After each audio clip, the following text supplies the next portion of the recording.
Howdy folks, Maddie with Gulf Coast Fit. Joining me today is Debbie, and we are running through a routine that is geared towards strengthening and stabilizing your hips when you have pre-existing hip issues. So Debbie, can you go ahead and explain to our folks here what is going on with your hip, kind of like you explained to me a few minutes ago? Yes, I have gluteal tendonitis, so I have a lot of pain right here, and it wraps over and into the glutes. Mm-hmm.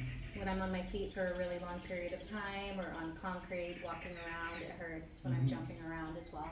And how did you incur this injury? I was dancing crazy on some travertine flooring with bare feet and jumped around, and bam, I came down, and it was like a big shock right here.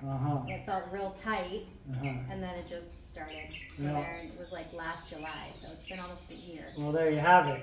Dancing can be a formidable form of conditioning. However, if you get a little too loco on the dance floor, you can sustain some injuries. And we're here today to help train in an intelligent manner that we maintain productive but also safe with some glute gains, specifically the glute medius, a lot of hamstrings and glute maximus in the mix, but our kind of focal point will be the glute medius on the side because that's where Debbie kind of has her issues with strength and stability. And what we're going to do is couple a few different kettlebell swing variations. We've got a kettlebell here with some different Bulgarian split squat variations on the bench. So you don't have to have a kettlebell and a bench like we do. You could use a step or a stool or a couch or a stair or a box. Anything you can elevate your rear foot on, a small child on all fours. And you don't have to use a kettlebell, remember. You can use a dumbbell, you can use a gallon of milk. You can use anything you can hold on to and get to swinging. Weight's weight. So we always remind ourselves that weight's weight and there's no excuse. You can grab anything and get to work. So we're going to start with a Bulgarian split squat variation that puts a little bit more emphasis on hinging the hips rather than squatting up and down. And we know that hinging the hips is the primary movement pattern to engage your glutes, your hamstrings, and your posterior in general. And so we're going to kind of initiate this workout with the hip hinge. So let's face this way. And we're going to elevate a 1 foot up on the bench behind you. Now let's hop that front foot forward a little bit. So this is essentially, it's a Bulgarian split squat variation because we've got 1 foot elevated, but it's really also a Romanian deadlift variation. So with both fingertips in front of you, Debbie's going to hinge the hips backwards, keeping the knee pretty straight until she can get to the ground. That's because she's a yogi. She's good and flexible here. And we're going to keep greasing the groove with the hip hinge going back. And what she's looking for is a lot of tension in the hamstrings, the back of her legs, a lot of tension in the glutes. So a typical Bulgarian split squat, she'd be squatting more, bending the knees more, incorporating the quadriceps, the thighs more. But our theme today is glutes. And so the hip hinge does us justice here. Between 10 and 15 reps is good. So it's a fine exercise to add weight to as well if you're accustomed to these, but body weight is perfectly adequate. Let's get 3 more reps.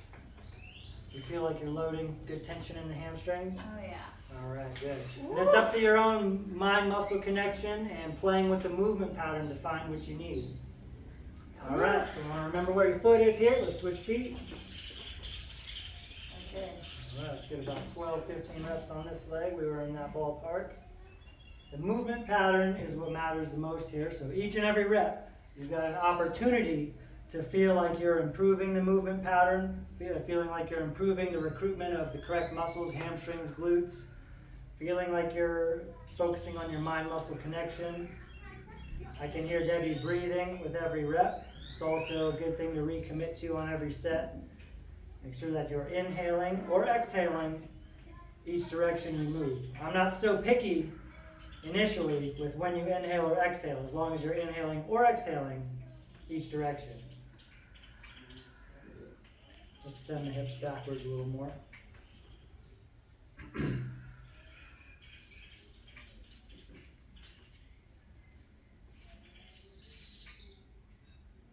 get 2 more.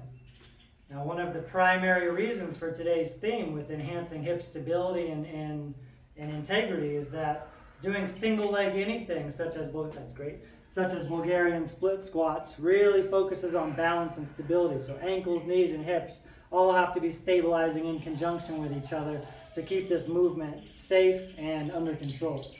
All right, how'd that feel? Hard, Good. but good. All right. Next thing we're going to do is a standard kettlebell swing, something that a lot of us are familiar with, but we want to fire up the glutes and hamstrings, work on the hip hinge once again, and kind of grease the groove. So our first kettlebell variation is a standard swing, where Debbie's really going to be focusing on hinging the hips backwards, tucking the kettlebell in close to her legs, facilitating a lot of tension in the hamstrings and glutes, and then really powering it up, stomping into the ground, squeezing the glutes, locking out her body with a full hip extension. So step on up to the bell. All right. I like to work a little bit of power endurance here, aka stamina. So with this weight, which is fairly light for Debbie, go ahead and go. Okay, sorry. All right, sorry. Yeah. Between 20 and 30 reps. A little higher volume here. Tuck it in tight.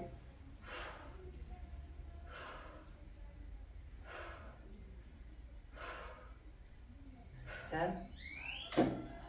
We're always leading with the hips, sending the hips backwards, tucking the kettlebell in tight. I am a little picky about when you breathe here. We inhale through the legs, exhale as you swing it up. Exhale, inhale, exhale, inhale, exhale. Let's get 10 more. It's up to Debbie to find the tension in her glutes and hamstrings, to hinge and pay attention to little micro adjustments in each repetition to improve throughout the set. All right, solid. How's it feel? Good? Good. Looks good, feels good.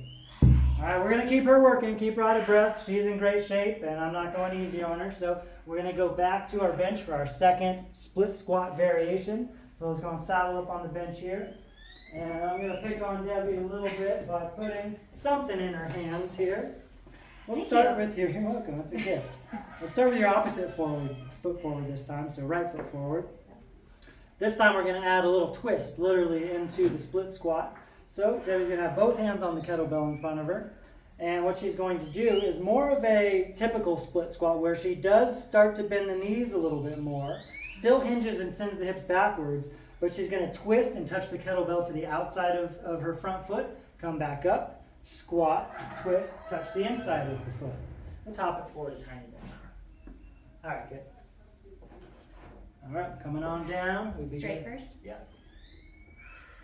All right, now let's twist to the right. And let's twist to the left. And we'll keep alternating between right and left now. Let me see it touch the ground. A little bit slower on the way down. Yeah.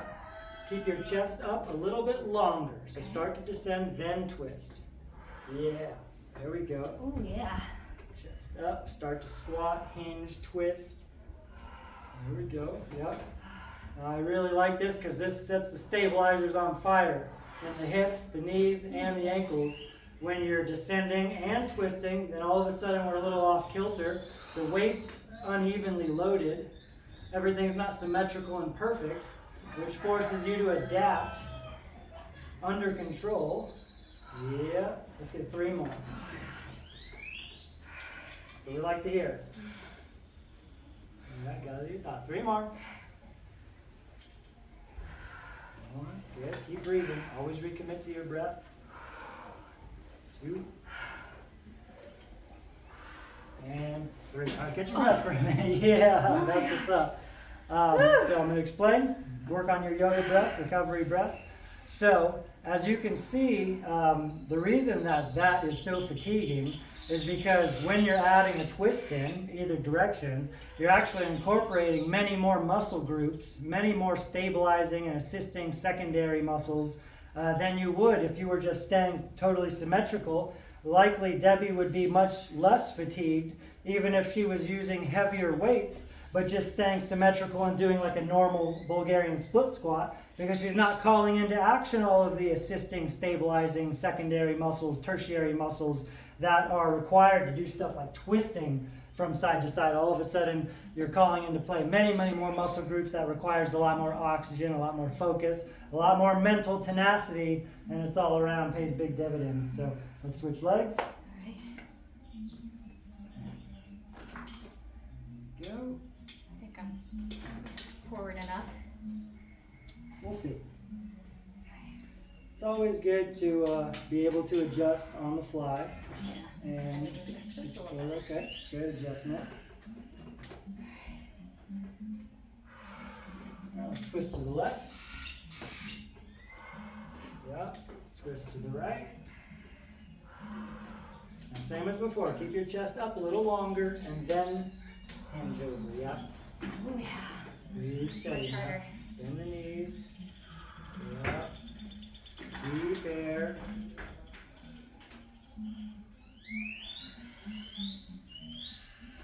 Yeah. Nice and focused, nice and relaxed. Yeah. I'm going to take this away. Keep going with fingertips now. Yeah. So 2 more.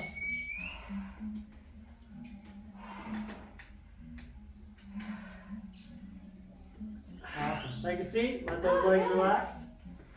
Wow.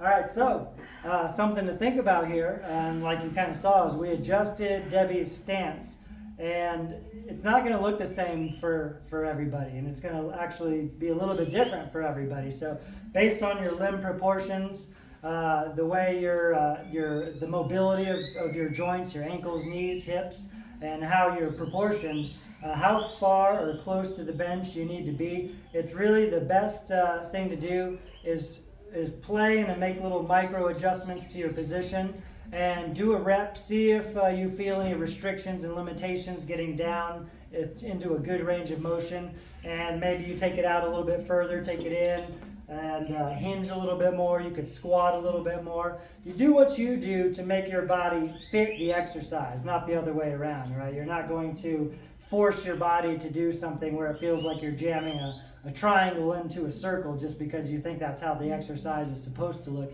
You need to adjust and make the exercise, maybe I said it backwards, you need to make the exercise fit your body. So you know what I meant, you've been with me long enough. All right, we're going to go into our next swing variation. We're actually going to use a lighter weight for this swing variation because it's a newer variation for us. And this is a side swing. Puts a lot more emphasis on the outer hips, the glute medius. You keep your torso facing forward, stagger your stance, back foot's angled out a little bit, front foot's angled forward a little bit. The hips are actually going sideways here. So you see it's more of a single side exercise because I'm emphasizing on the outside of this outside hip. So Debbie, give us an example here. Woo! Do about 10 reps on each side. Deep air. All right. So So she's I'm just gonna- learning this one. This is a new one It's the for her, but first she has time. great mechanics, which is why it's appropriate today. Let's stagger the stance even further. Okay. There we go. There we go. All right, so you're going to see that she sends the hips to the left, but she's swinging to the right towards me, all the while keeping her chest facing forward. That's the key. She's facing forward, but the hips and the belly are swinging towards me. Let's get 3 more. All right, switch sides. All right. Solid. It was easier than the first time. I think it's more familiar. Let's bring this foot forward a little bit Okay. more. There we go. So she's going to be swinging perpendicular to her legs, but the shoulders are squared up facing forward. Notice how she keeps the kettlebell tucked in close in between her thighs. Notice how she stands up with a full hip extension, contracting the glutes, stomping into the ground. Let's get 3 more. All right, sweet. Very cool. All right. Nice. All right, we've got 1 more variation of each. A few big recovery breaths. And you know I like to emphasize on recovery breaths. So I want you to do the hand motions with me. Here's how I personally do my recovery breaths. You'll expand, you'll kind of do the hand movement like you're expanding and inflating your ribs. And then bring it in as you exhale. We'll get 5 of these. for me mentally, using my hands, it helps me elongate and deepen my breath. It's kind of a placebo effect for me, but it works. A couple more. Inhale, expand, inflate. One more.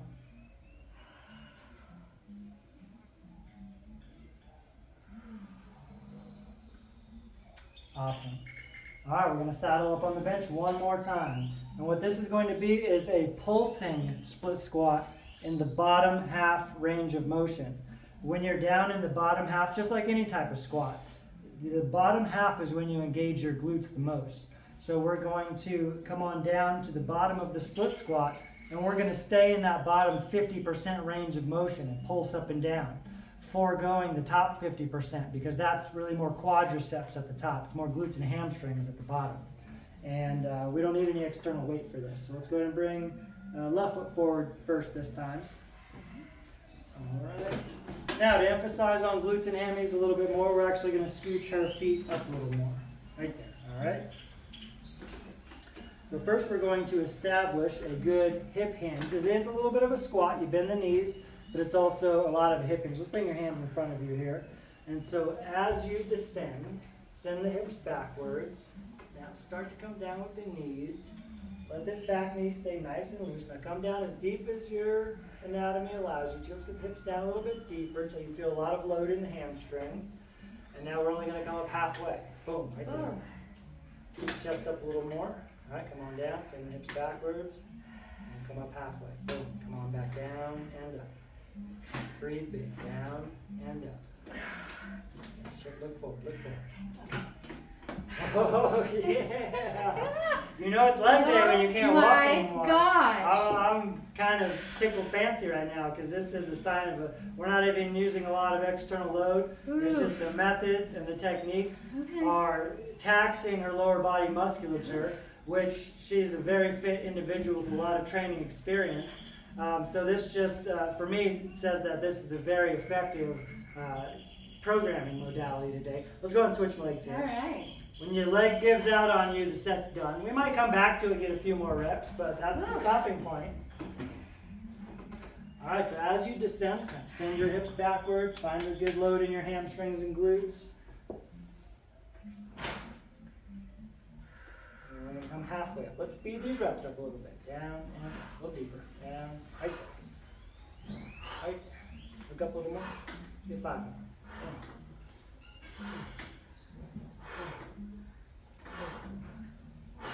All right, go. Wow. Take a seat. All right, going to muscular failure is something that we are not unfamiliar with. And rarely do you see me do a video or have a video with a client where we hit failure in a video. But that was a great example of how to fail under control. And there are 2 types of failure. Technical failure, where your form falls apart and it's not safe to do anymore, so you should stop. Or there's absolute failure, where your muscles have no more gas in the tank. They completely hit muscular failure, and you can't keep moving. And this was the latter. This was total absolute failure, which is a good thing because technical failure means you're getting unsafe. Things are getting sloppy. Things are getting out of control. She failed while looking good. She still had good mechanics. She was going under control, and the muscles just gave out. So that's a good scenario there. All right, so last up here, we've got one more kettlebell swing variation. And this is a sumo swing. So I'm actually going to give Debbie 2 kettlebells. Because a sumo swing means that we're taking an extra wide stance, swinging 2 kettlebells in between the legs, extra wide stance so you can fit both through the hip hinge. And that wide stance puts a big emphasis on the posterior and the hip hinge. So hands like this or like this? Let's keep them neutral like this. All right, so swing like you normally would, only now you've got a wider stance. This is a foundational swing. It's not a very fancy swing, but it's a variation that places more emphasis on the hip hinge because of the wide stance. You get a little bit more hip adductors in the mix, but it is a slightly more glute dominant than a typical swing because we've got this wide sumo stance. How's it feel? Give it 5 more. For our last set of the day. 1, snap it up. 2, stomp it up. 3, flex it up. 4, and 5. All right. Nice. So there you have it. 2 simple exercises. The variations may be a little more complex than their standard versions, but a simple way to address the glute gains, the posterior strengthening, hip stability, longevity through structural integrity and stability. And all you need is something you can do split squats on and something you can swing. So, great job, Debbie. Yes, thank you. And I'll turn the camera off so you can crawl home. Up to your casita. Woo! Thanks, folks.